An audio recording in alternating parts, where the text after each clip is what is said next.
Hello everyone. I hope you are doing fine and that you are ready to listen to today's story.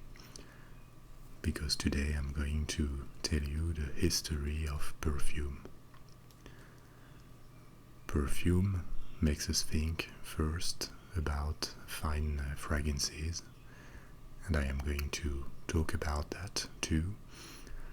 But sometimes we forget to what extent perfumes are everywhere in our daily lives, in so many products that we use, like shampoos, like toothpastes, like detergents, and even in our food, many products that are elaborated by the food industry include artificial aromas and perfumes that are used to make them more attractive. But this is something very recent in the history of mankind, only a few decades maybe, because historically perfumes were something very marginal that were used for religious purpose or sometimes medical reasons, and that only a very small elite of people had access to.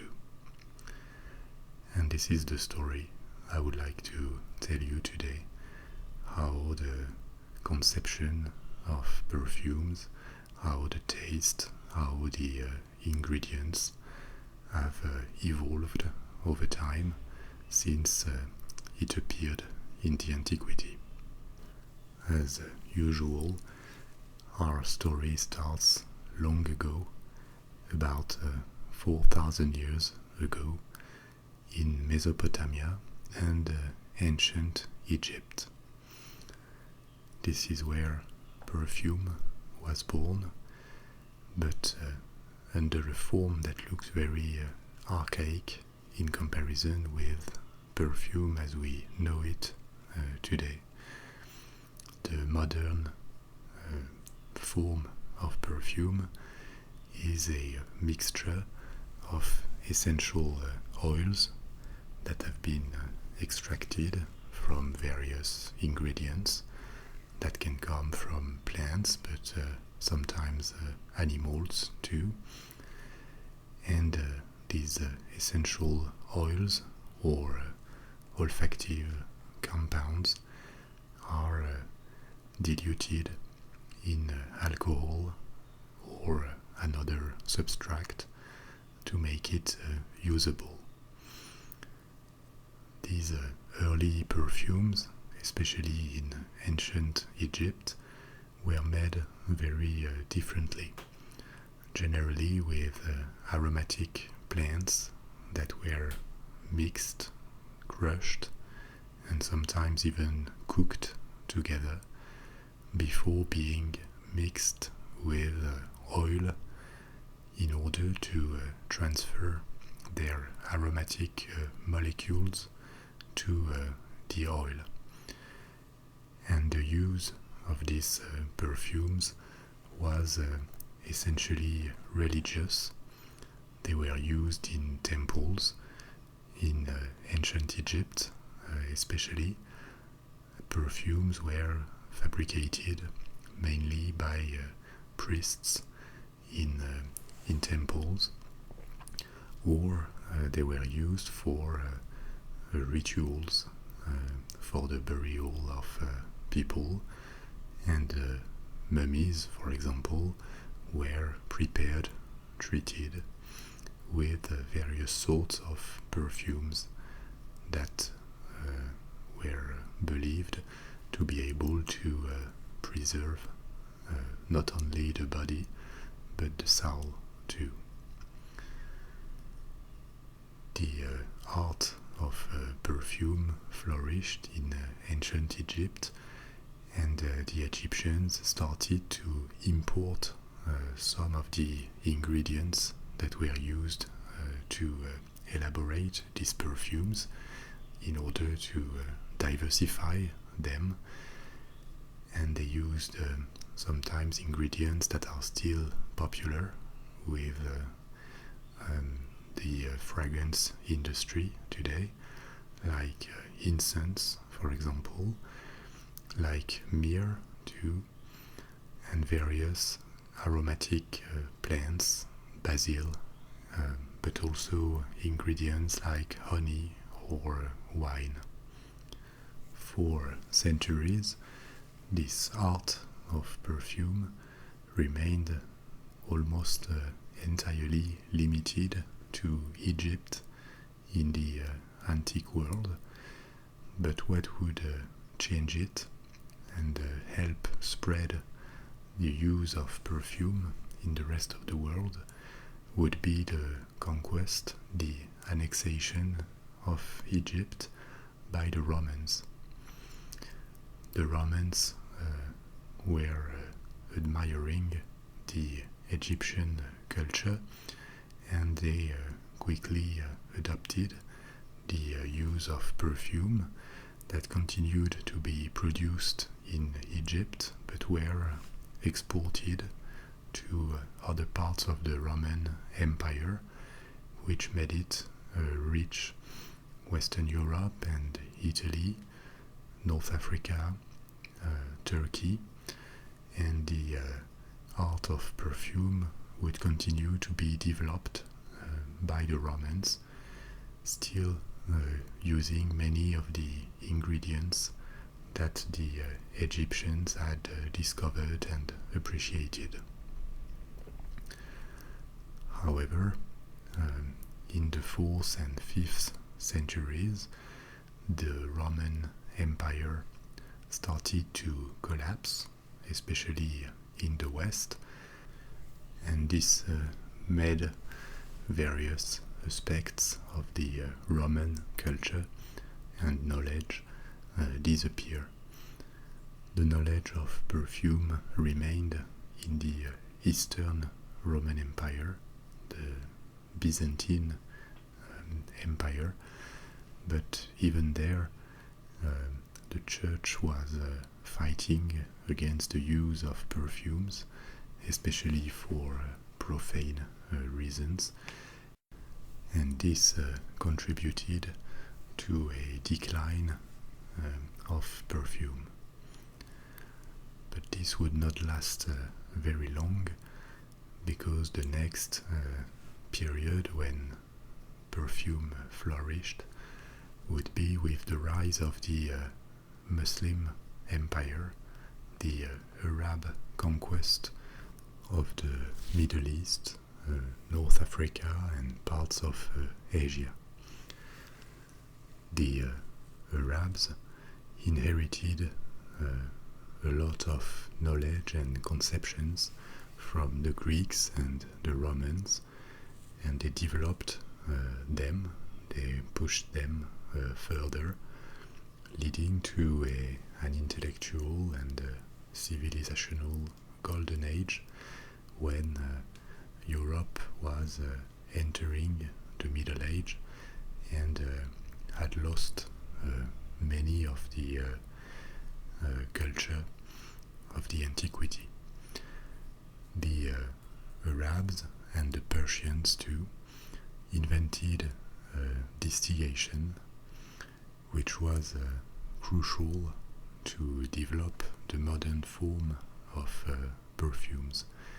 Distillation allows you to extract pure alcohol, and this can be used as a solvent for perfumes, and it also permits to extract the essential oils that are contained in plants or glands of animals. With this knowledge, the Arabs were able to create perfumes using the scent of flowers and roses in particular. And during the Crusades, when the Crusaders coming from Western Europe came to the Middle East, they were very impressed to discover this rose water, as it was called, that seemed almost magic. It captured the essence of the flowers in a bottle. Thanks to the Crusades, or because of the Crusades, and also with the rise of commercial routes that were re-established between Europe and the Islamic world, especially through Venice. I talked about that in the video about the history of Venice.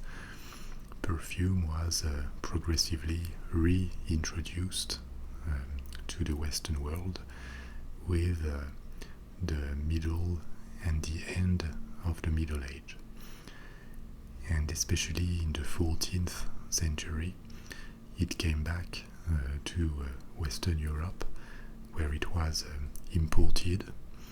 Venice and other Italian cities that were beginning their Renaissance started to produce perfume too. And at this time, perfume was given medical properties. It was believed that perfumes could neutralize illnesses, that they could purify the air and protect people from the plague in particular.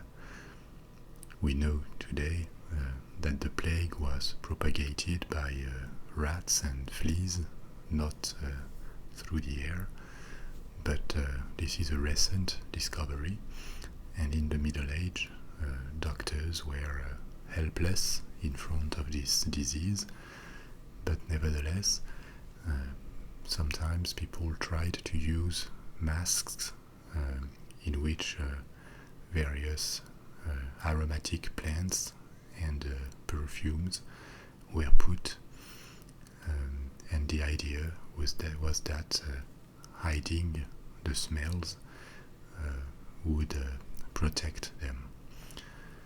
This was not very efficient, of course, and in the 14th century, almost a third of the European population died from the Great Plague. But from this time, this idea that smells, that fragrances have healing powers existed and never entirely disappeared. This is one of the bases of the modern aromatherapy, which has never been scientifically backed, but is still fairly popular. And the use of perfume was also brought to a new level of refinement as the Renaissance spread to the entire Europe through Italy, going to France, to England, to Spain, and in royal courts, people, wealthy aristocrats, of course, started to appreciate perfumes as a way to show their wealth. In France, in particular, perfume was popularized by Catherine of Medicis, coming from Florence. The Medicis were the ruling family of this city. She married the King Henry II just in the middle of the 16th century, and brought to the French court this habit to use perfumes.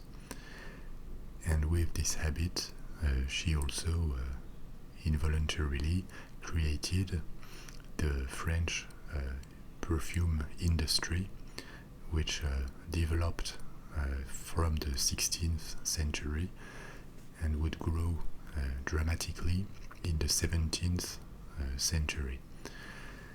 And it grew in France especially because the court was numerous, wealthy, and for a very bad reason, which is that people were extremely clean or much cleaner during the Middle Age, but personal hygiene in the aristocracy decreased dramatically in the 16th and 17th centuries before coming back in the 18th century, and perfumes were used to hide, to dissimulate bad smells in palaces and directly on people's bodies. In the 17th century, the corporation of perfume makers benefited a lot from two things. First, the control of international trade routes through which the ingredients could come to Europe moved from Portugal and Spain, that had been controlling them in the 16th century, to the north of Europe, to the Dutch, to the English, to the French, and this permitted to directly import ingredients, sometimes coming from very far, like cinnamon, like vanilla, coming from the Indian Ocean and Eastern Asia, like tonka beans coming from the Americas, and also ingredients coming from animals. There are two famous traditional ingredients that were very expensive that came from animals. Musk. Musk is produced by glands of several types of animals, like deers. There are musk deers, musk rats too, that were abundant in North America, and apart from the furs, this was another interest of hunting these animals.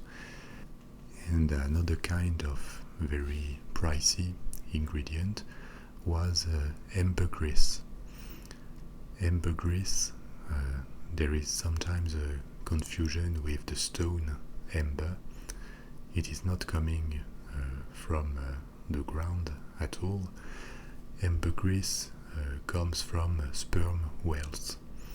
Sometimes when sperm whales absorb things that they cannot digest, like bones, for example, their digestive system creates a particular substance to wrap the object so that it is not going to harm them internally, and this is ambergris.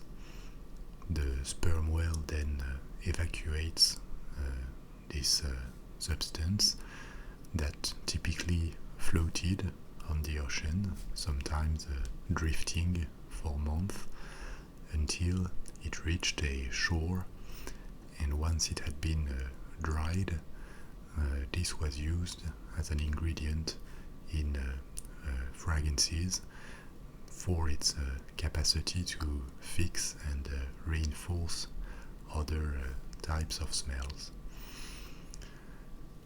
The second thing that benefited a lot the French perfumers was the influence of the French court in Europe from the 17th century. France had been a bit marginalized during the Renaissance because of the religious wars and because of the rise of other countries. But in the 17th and 18th centuries, it regained a lot of cultural influence in Europe, and this spread the taste, the products, luxury goods in particular that were made in France. And this gave a boost to the perfume industry, especially in Paris and also in the south of France, in several cities that specialized in producing ingredients. And one city is fairly famous, the city of Grasse in Provence, that produces very famous roses and other types of ingredients such as oranges, for example, were grown in that region. In the 17th and 18th century, in many European countries, perfume makers, like many other professionals, had to belong to a corporation, a guild, and you were not allowed to produce perfumes if you did not belong to that guild, if you had not been accepted by your peers in particular. And these perfume makers were called perfume makers and glove makers, parfumeurs et gantiers, because it was very common to perfume gloves and use them to smell good, especially in the 18th century. The products that these perfume masters were making were perfumes in bottles, as we know them today, but they also produced perfumed powders, balms, candles, and their know-how went from extracting essential oils to preparing perfumes based on formulas that were often kept secret, and even create new formulas. From this 18th century, because the aristocracy liked fashion and changes, the perfume industry and fashion started to be associated. And a good example of that came from Germany is the invention of the Cologne water, or the eau de Cologne, or just Cologne, that was invented in the city of Cologne, as its name indicates, by an Italian perfumer who had established his business in Germany, and he invented by the middle of the 18th century this cologne that was made of various scents like lavender, but dominated by citrus fruits scents like bergamot, like lemon, like orange, and was extremely successful, so much that it was imitated immediately in England, in France, and in other parts of Europe. The name Cologne today, there is a bit of confusion with it, because it is at the same time this specific perfume, the eau de Cologne, that was invented in the 18th century, but it also serves to name a given concentration of essential oils in a perfume. Traditionally, there are various levels of concentration in the perfume industry. There is the eau de parfum, perfume water, which is traditionally the highest concentration.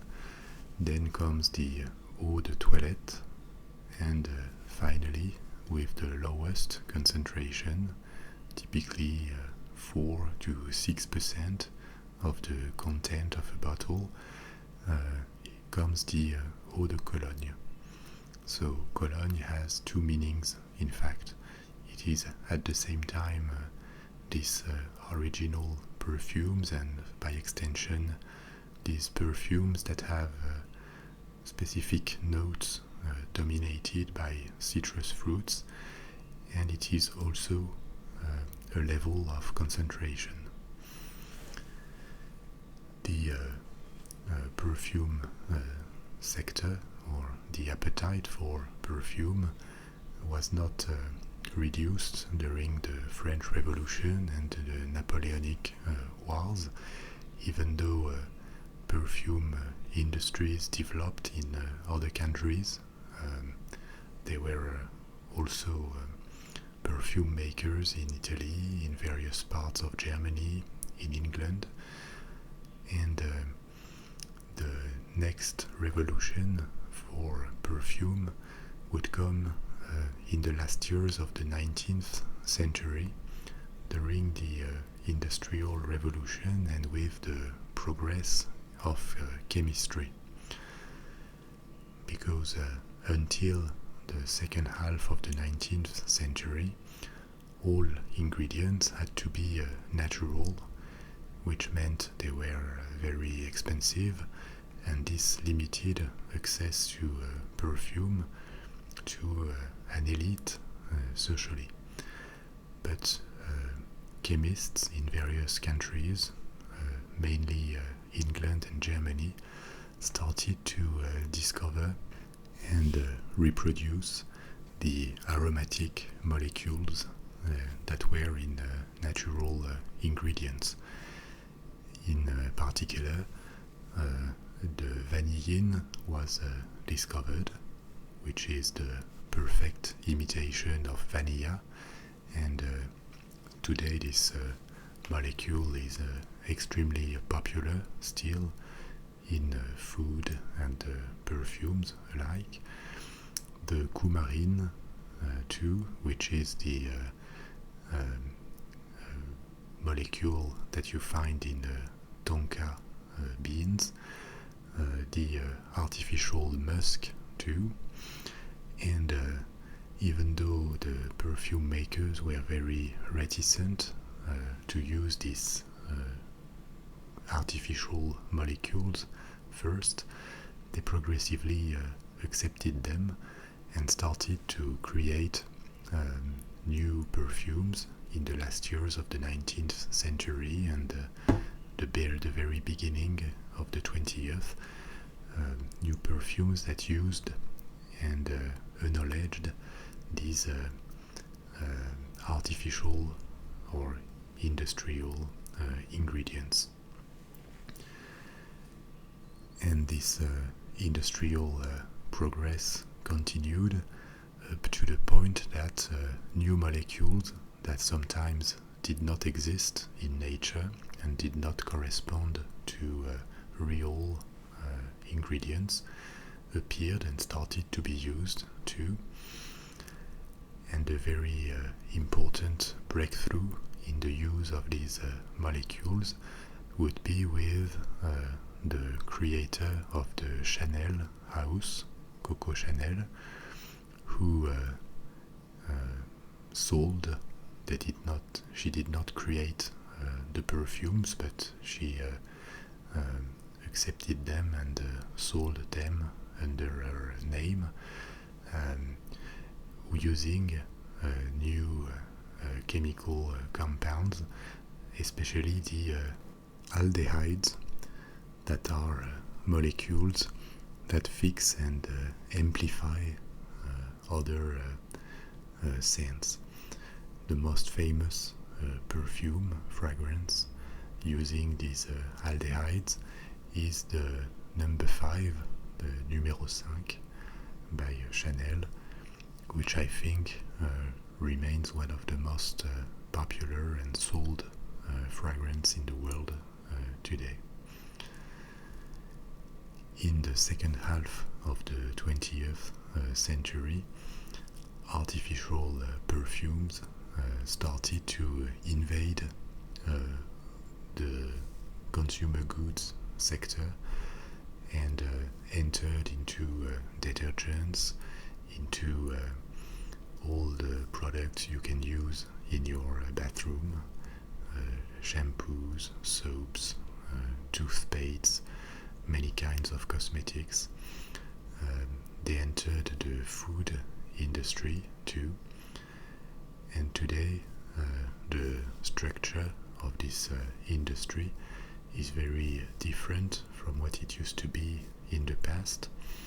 Typically, 80 to 90% of perfumes that are created in the world come from a few companies that are not known by the public, who answer to requests for proposals from the big consumer goods and luxury good companies with a pitch for a fragrance in that can be a fine fragrance, or that can be the shampoo you're going to buy at your local store. And these companies elaborate, invent, and produce these scents on an industrial scale. What is interesting, however, is that the places where perfumes are designed are still very few in the world. Most of the perfumes are designed either in the region of Paris, which has maintained this well-established tradition of creating perfumes, even though it has extended to basic consumer goods too. There is also quite a lot of creators in New York, which would be like the second capital city of perfume in the world today, and to a lesser scale, a lesser extent, you find some of them in London and in Switzerland. These are the places where the vast majority of artificial perfumes you can smell in the world, from Japan to Brazil, are designed. I hope, as usual, that you enjoyed this moment and found it interesting. Your comments and suggestions are welcome below, as usual, and I hope to see you soon. Bye bye.